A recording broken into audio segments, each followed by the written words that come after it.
update natin para sa lagay ng ating panahon ngayong hapon po ng April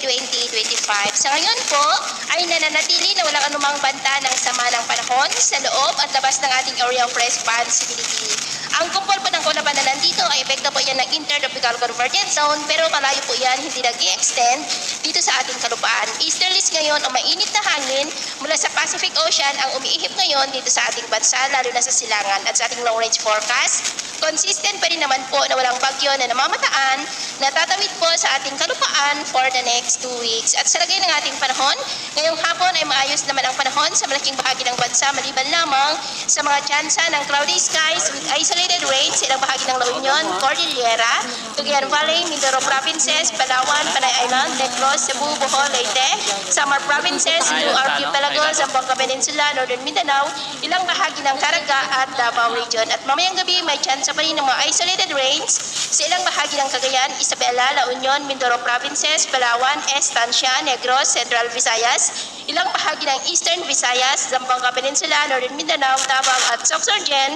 kaya mag-ingat po tayo. Atin naman po mga baybayin, wala naman po tayong nakataas na namang gale warning signals, pero ba yung pag-ingat lamang po kung papalaot tayo para po mas makaiwas sa mga sakonang